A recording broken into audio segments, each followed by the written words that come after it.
ના લાયક. અરે પણ બકાડો. અરે રમણા સાંભળ તો ખરો. અરે ત્યાં શું બનાવી? અરે ભગવાન આ છોકરો તો અરે એક મિનિટ બનાવી ચા બનાવી છે. મારી વાત તો સાંભળો. આમાં મારું શું વાંક હતું? ના બેટા ના, આમાં વાંક તારો છે જ નહીં, વાંક મારો છે. હા, કારણ કે મેં એક લંગડા ઘોડા ઉપર દાવ લગાડ્યો. હા બેટા, મૂર્ખો તું નથી, મૂર્ખો હું છું. હું મૂર્ખો ડૂબો. અરે આ તમે શું કરી રહ્યા છો? રહેવા દો ને. બા તમે તો ગઈ ગો. પણ પપ્પા બે પપ્પાવાળી બા, કોઈએ વચ્ચે બોલવાની જરૂર નથી. અને એ દીકરા, મને ગમતું નથી આ માસુકભાઈને આમ ચમચાગીરી કરવાની. હે પ્રભુ, પ્રભુ, મારા ગુરુદેવ, આવું બધું કરવું મને ગમતું નથી. તારી માટે કરું છું કે ઘરમાં બે પૈસા આવે ને તું સેટ થઈ જાય. અને આના કરતા સવાઈ નીકળી કોણ? ટોલી ખુશબુડી. ખુશ્બુનો શું વાંક? ઉત્કર્ષ જ આવે તો ખણકોત કરવા. ઉલટા જવાબ આપતો દે તું. અરે મૂર્ખા, બહારથી ચા મંગાવવાની બુદ્ધિ ચાલે છે, હે? પણ ઈ ચા ના બિલ ફાડવાની બુદ્ધિ કોણ લાવશે? તારો બાપ. અરે બસ કર રાઘવ, પહોંચ્યું. મેળો પતી ગયો ને તો ભૂલી જાય ને પૈસા બધું. મહેનત તો કરી હતી ને છોકરાએ. બીજી વાર આવી ભૂલ નહીં કર ને લાલા. હા બા. એ હા બા. આને ભૂલનું કહેવાય ડૂબા, અને ભાંગરો વાટ્યો કહેવાય. અને દીકરા, એક વસ્તુ સમજ, જીવનમાં તક છે ને વારંવાર નથી મળતી. જ્યારે મળે ને ત્યારે આમ કરીને એને પકડી લેવાની હોય. અને બા, મને તો એવો લાગે છે આ તો એ કક્ષાનો મૂર્ખો છે કે આને થાળી ભરીને ખાવાનું આપીશ ને તોય ભૂખ્યો રહેશે. ને કેમ ખબર છે? મને કોઈ કોળિયાનો ભરાયો. બસ બહુ થયું. હું ત્યાં હતી જ ને. અરે છોકરાને ઇનામ તો મળી જ ગયું તું કે નહીં? છેલ્લી ઘડીએ અણુડી આડી ફાઈટી, એમાં મારા કાનુડાનું શું વાંક? ના ના બા, વાંક આનો કઈ છે જ નહીં. વાંક મારો છે. કારનો કહેતો તો તને. હે બેટા, પ્રેક્ટિસ કર, ચા બનાવવાની પ્રેક્ટિસ કર, કંઈક નવું બનાવ. પણ ના, આ સાહેબ શું કહેતા હતા? ખુશ્બુ છે ને, ખુશ્બુ બધું સંભાળી લેશે. અરે તારી ખુશ્બુડી તાવ કરતા વેલી ભાગી ગઈ ત્યાંથી. એટલે જ કહેતી હતી રાહુલ, તારી બહેનોની ઈર્ષ્યા કરવા કરતા એ લોકો પાસેથી મહેનત કરવાનું શીખ. એ બીરબલની બેન, મૂંગી રે મૂંગી. હા, એવા જો ને બા, ઈ શું કામ મૂંગી રહેશે? હે, એના ગમતા લોકો જે જીત્યા છે નોય. પણ પપ્પા તું ચૂપ રહે, ચપ્પલે મારી તરફ.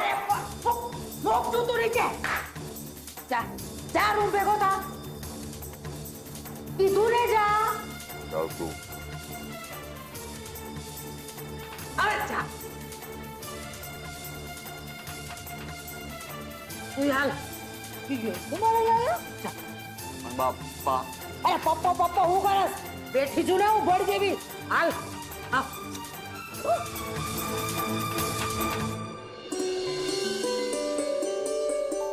હે પ્રભુ, આજે મને વિશ્વાસ આવી ગયો, તમારા ઘરે દેર છે, અંધેર નહીં. બસ હવે આવી જ રીતે મોટા ભાઈના ખોવાયેલા 5 લાખ રૂપિયા પણ મેળવી આપજો. મળી ગયા સેજલ દીદી, 1 લાખ રૂપિયા અને ટ્રોફી બંને આપણને મળી ગયા. એ કિંજલ, ગુલાબ, મમ્મી ઉભા જશું, અહીંયા આવો જલ્દીથી. કિંજલ, જલ્દીથી ટ્રોફી સેજલ દીદીને આપ. તો સેજલ દીદી, તમે અત્યારે છો કિંજલ, ને ગુલાબ તું છે જજ, ને કિંજલ તું છે ભાઈઓ और बहनों. मोहित, डन डन. પહેલા મને ટ્રોફી આપ. ઓકે, તો ભાઈઓ અને બહેનો, આજની આ ટ્રોફીના એટલે કે આજના આ ટી મેળાના વિજેતા છે મોહન એન્ડ ડોટર. ને આજની આ ટ્રોફી જાય છે મિસ કિંજલ ભટ્ટને.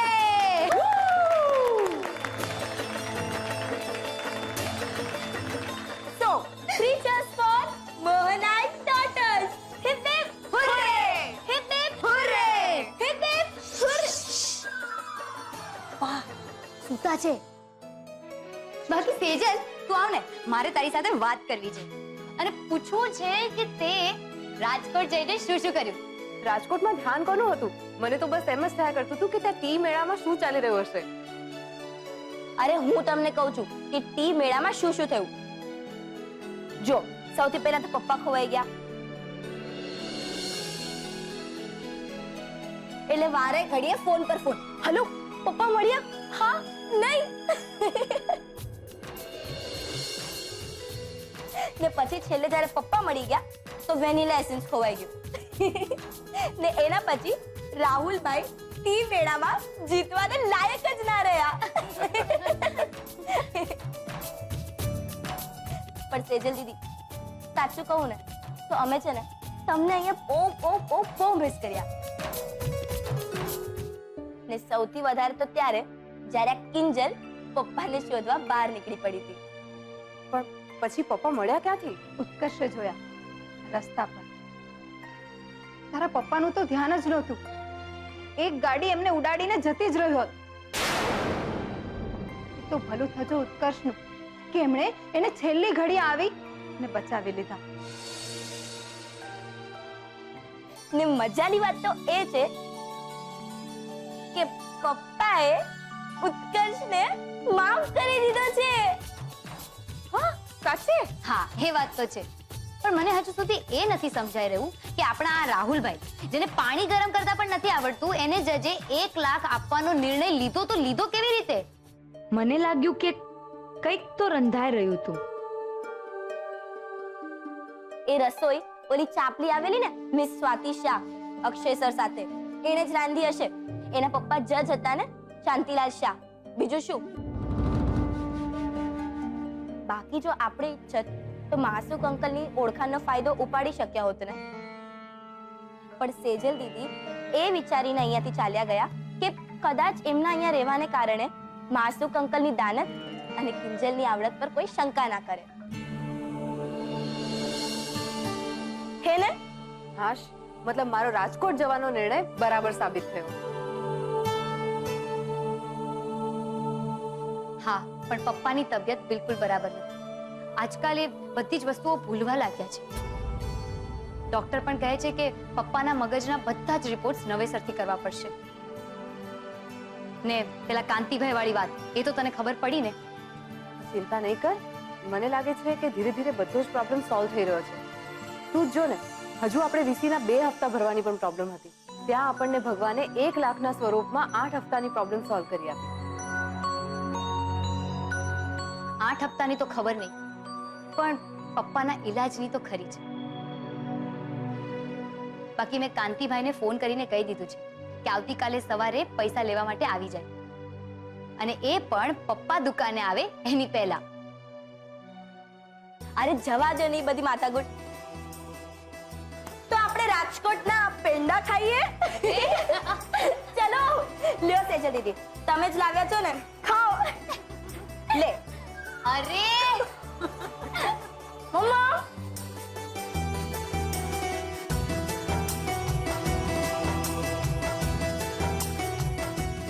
તો બોલો 3 cheers for Mohan and daughters. Hip hip hooray! Hip hip hooray! Hip hip hooray!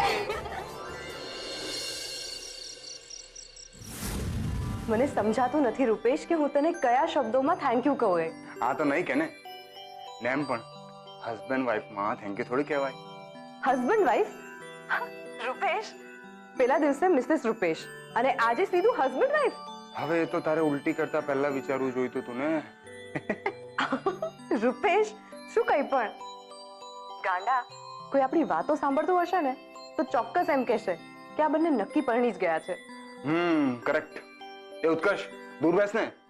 Rupesh, તું ઉત્કર્ષની સામે આ બધી વાતો કરી રહ્યો છે? હેલો રૂપેશ, બોલ ને. બોલતો કેમ નથી? ઉત્કર્ષ છે ત્યાં? સેજલ, તે મને ગાંડો સમજો છે? અરે ઉત્કર્ષ અહીંયા નથી, હું મજાક કરું છું.